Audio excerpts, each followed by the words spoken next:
पढ़ाई में मन लगाना है, केवल ये 3 चीजें फॉलो कर लो, ABC। यकीन मानिए अगर आप इस रूल को फॉलो करते हैं तो 100% आपका पढ़ाई में मन लगने लगेगा। इसलिए वीडियो को बिल्कुल भी स्किप मत कीजिएगा। एक बहुत से मैंने YouTube पर बहुत सारे वीडियो देखे कि पढ़ाई में मन कैसे लगाएं। ये चीज जान लीजिए कि आपको केवल मोटिवेट अगर कोई कर सकता है तो वो हो आप खुद या फिर आपके माता पिता। इसके अलावा आपको दुनिया में कोई भी मोटिवेट नहीं कर सकता किसी भी काम को करने के लिए। अब यहाँ पर आती है कि बात पढ़ाई की, तो पढ़ाई एक चीज जान लीजिए कि ये दुनिया का सबसे बोरिंग काम है। कोई कितना भी समझा ले, लेकिन हम 1 दिन 2 दिन अपने आप को चार्ज तो रखते हैं, लेकिन उसके बाद फिर से वही नॉर्मली हो जाते हैं जैसा कि हम शुरू किए थे, जैसा कि हम शुरुआत में थे। मैंने 2 तरह के बच्चों को देखा अपने 10 साल के एक्सपीरियंस में कि 2 तरह के बच्चे देखे। मैं उन्हीं बच्चों में से जिसको पढ़ाता हूँ, मैं 10 बच्चों का अगर एक बैच पढ़ाता हूँ तो उसी में से कोई एक बच्चा होता है जो 90% प्लस वाला होता है, उसी में से एक बच्चा होता है जो 33% भी लाने में उसको लाले पड़ जाते हैं। ऐसा क्यों होता है? क्या दोनों का दिमाग अलग है? बिल्कुल नहीं। एक चीज है जान लीजिए, जो एक दिमाग है टॉपर बच्चे के पास जितना दिमाग है उतना ही दिमाग सबके पास होता है। बस खाली हमें जरूरत है कि हम उन चीजों को कैसे समझ सकते हैं। जैसे कि आप लोगों ने देखा होगा कि रामायण में हनुमान जी को अपनी शक्ति का आभास नहीं था कि वो समुद्र पार कर जाएंगे। जब लोगों ने उन्हें ये बताया कि भाई तुम ये समुद्र पार कर सकते हो, तो वो समुद्र को पार कर गए। बिल्कुल इसी तरह से आपको भी अपनी शक्ति पहचाननी होगी और उसके लिए केवल आपको ये 3 पॉइंट याद रखने हैं और वो पॉइंट हैं ADC।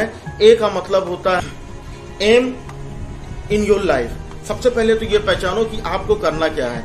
आपने जो भी काम शुरू किया है उस काम का रिजल्ट क्या होने वाला है। अगर आप ये पहचान लेंगे कि आपको अगर डॉक्टर बनना है तो आपको ये पता करना पड़ेगा कि डॉक्टर के लिए क्या क्या स्टडीज हैं और आपको कितनी पढ़ाई करनी।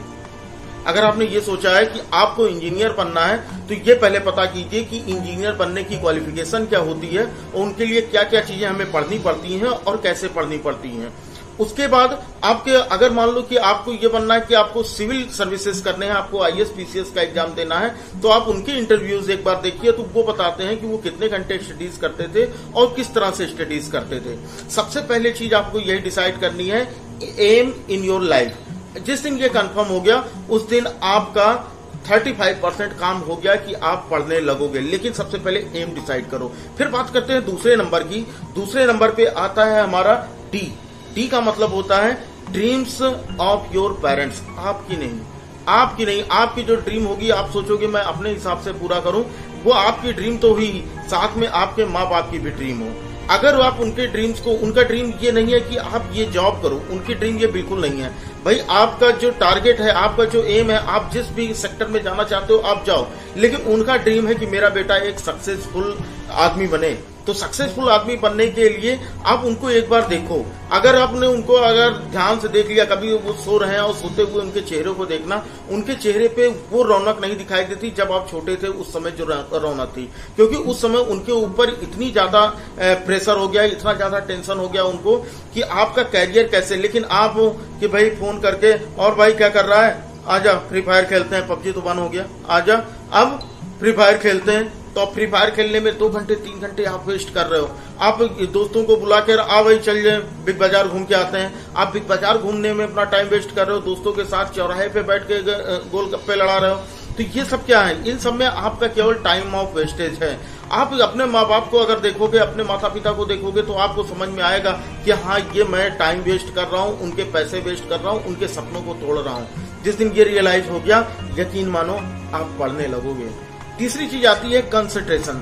सी का मतलब है कंसंट्रेशन। कंसंट्रेशन का मतलब क्या है? कंसंट्रेशन का मतलब ये है कि आप किसी भी काम को करने के लिए किस तरह से अपना पूरा 100% देते हैं। अगर आप पढ़ाई कर रहे हैं, पढ़ाई करने के लिए तो आपका कंसंट्रेशन होना जरूरी है। भाई एक बच्चा ये होता है जो पूरे साल भर पढ़ता है और वो टॉप नहीं कर पाता। एक बच्चा वही होता है जो 2 महीने पढ़ता है और टॉप कर देता है। क्यों?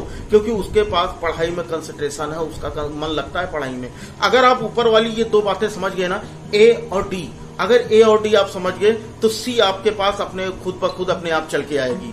तो ये चीजें आप 3 रूल फॉलो कर लो। आप यकीन मानो अगर ये 3 चीजें आप फॉलो कर लेते हो और आपको फायदा नहीं होता तो आप कमेंट बॉक्स में बताइएगा कि हाँ ये 3 चीजें फॉलो करने के बाद भी मेरा पढ़ाई में मन नहीं लग रहा है। अगर ये बात हुई तो मैं वीडियो बनाना छोड़ दूंगा। तो चलो, अगर वीडियो अच्छी लगी हो तो वीडियो को लाइक कर। जाते जाते एक बात और, नहीं सब्सक्राइब करने के लिए नहीं कहूंगा, क्योंकि सब्सक्राइब तो आपकी इच्छा है कि भाई सब, अगर आपकी इच्छा होगी तो सब्सक्राइब करेंगे, नहीं इच्छा होगी तो सब्सक्राइब नहीं करेंगे। लेकिन बस जाते जाते एक बात ये कहूंगा कि आप सबसे पहले अपना एक टाइम टेबल सेट कीजिए कि आपको किस तरह से पढ़ना है। जिससे अगर आप ये 3 चीजें फॉलो करने की ठान लिए हैं तो उसके बाद चौथी चीज अपने दिमाग में बैठा लीजिएगा, टाइम टेबल। टाइम टेबल अगर दिक्कत होती है कमेंट बॉक्स में बताइए। टाइम टेबल की अगली वीडियो बहुत ही जल्द आने वाली है, तो जुड़े रहिए, बेल आइकन को प्रेस रखिए। चलिए फिर मिलते हैं अगले वीडियो में। जय हिंद।